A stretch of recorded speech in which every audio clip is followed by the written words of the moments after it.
পাঠ করেছি। এই হাদিসে আল্লাহ রাসূল সাল্লাল্লাহু আলাইহি ওয়াসাল্লাম বলেছেন, মান কাতালা মুমিনা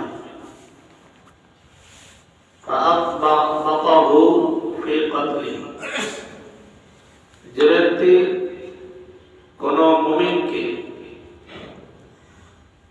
হত্যা করবে, এরপরে সে আনন্দ বড়ে প্রকাশ করে, গর্ব করতে থাকে, আনন্দ উপভোগ করতে থাকে, লাম ইয়াকবালিল্লাহু মিনহু সারফা ওয়া আদলা। আল্লাহ রাসূল বলেন, এই ব্যক্তির ফরজ নফল কোনো ইবাদতই আল্লাহর দরবারে কবুল হয় না। তো ইচ্ছাকৃত মানুষকে, মুমিনকে হত্যা করে এমন মানুষ সমাজে আছে কি নাই? আছে। ইচ্ছাকৃত নিজে সরাসরি হত্যা না করলেও নিজে অর্ডার দেয় যে অমুককে শেষ করে দাও।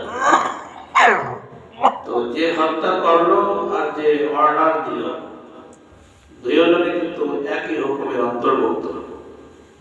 এজন্য আমরা যারা মুসলিম রয়েছি, মানুষ ভক্তি রাগ আছে, এই রাগকে বাস্তবায়ন করার জন্য মুমিন মুমিনের উপরে হাত তুলতে পারে না।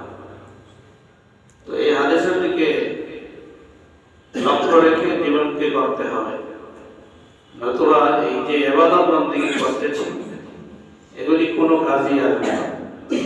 আল্লাহ সুবহানাহু ওয়া তাআলা আমাদের সকলকে সহিহ দান করুন। আমিন।